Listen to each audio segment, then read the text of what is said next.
Pertama itu saya pakai kompor kaleng, kompor gas yang tabungnya besar itu yang Heycook.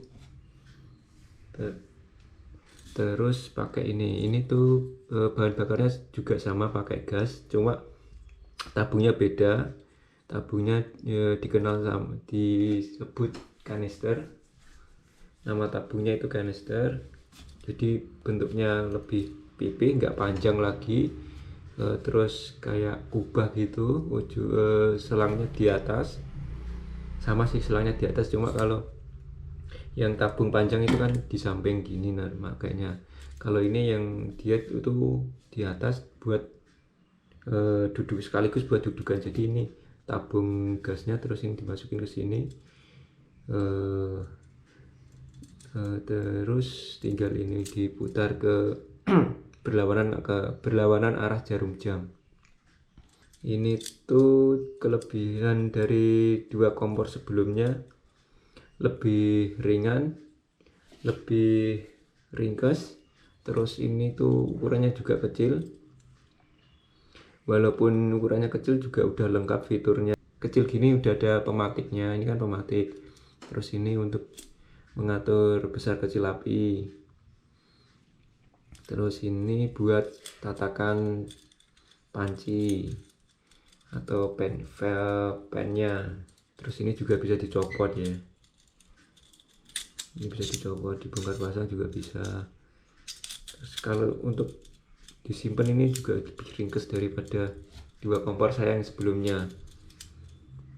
Selain itu juga kompor ini juga kalau menurut eh, brandnya sih ini anti angin ya, soalnya ada pelindungnya di sini kan. Ini lubang-lubang ini untuk keluar api, terus ini sedikit ini kayak dinding ini buat nahan angin, biar apinya stabil. Terus selain itu praktis, bisa dimasukin ke kantong. Ukurannya cuma juga setengah telapak tangan orang dewasa, ini setengah telapak tangan saya ini. Terus bisa dimasukin ke kantong. Nanti kalau misal mau dimasukin ke kantong, tinggal ini dibongkar, ini dicopot, terus ini ditaruh sini. Nah seperti ini. Kalau saya kayak gini cara ngemasnya, dimasukin ke kantongnya, terus tinggal ditaruh di saku ini, seperti kompor pocket lah istilahnya kalau ini. Kalau tampilan badannya seperti ini ya, kalau nggak pakai ini penopang. Ini tuh penopangnya ada dua macam yang dari brand ini. Jadi ada yang tiga, ada yang kaki tiga, ada yang kaki empat. Nah kebetulan saya punya yang kaki empat. Kenapa saya pilih kaki empat? Karena menurut saya lebih stabil. Cuma yang kaki tiga itu katanya lebih ringan. Saya cari yang lebih stabil aja. Kekurangan kompor ini itu gasnya sementara ini harus beli online. Tabungnya itu harus beli lewat online. Terus kalau diisi ulang bisa enggak? Ya kalau mau bisa, tapi kalau di tabungnya sih keterangan tidak disarankan untuk diisi ulang. Kekurangan yang lain, harganya cukup mahal, lebih tinggi dari kompor yang kembang tadi, kompor gas kembang itu. Terus saya itu pertama kali bawa ini ke Gunung Bismo. Jadi pematik pas malam hari, pas dingin itu, pematiknya ini agak nggak berfungsi ya. Jadi saya harus nyalain apinya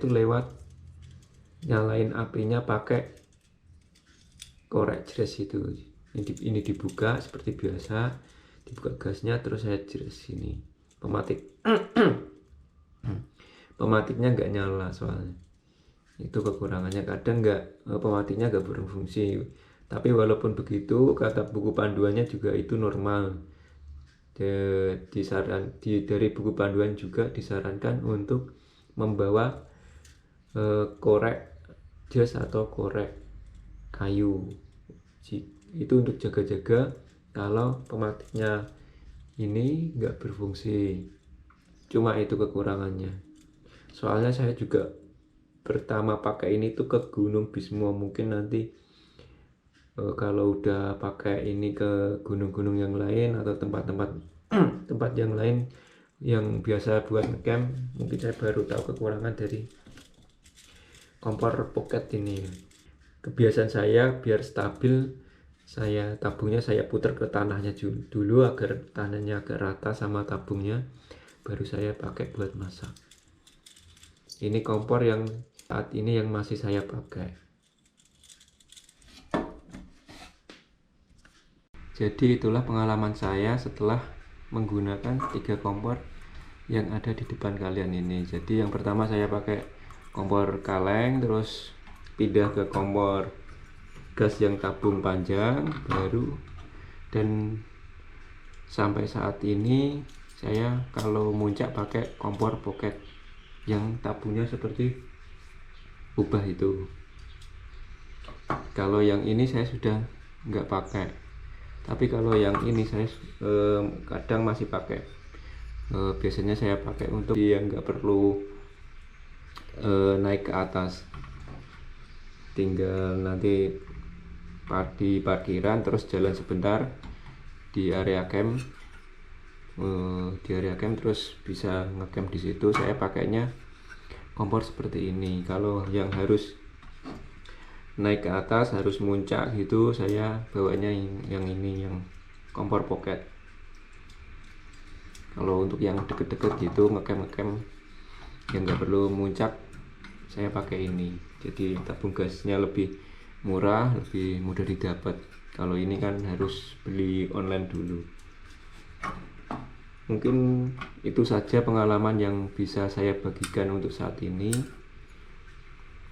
Lain kali kalau ada tambahan seputar kompor yang ini, yang baru saya pakai ini, nanti saya bisa tambahkan di video selanjutnya. Kalau teman-teman ada pertanyaan seputar 3 kompor di depan ini, bisa tinggalkan komentar di bawah. Nanti insya Allah saya bisa jawab. Assalamualaikum warahmatullahi wabarakatuh.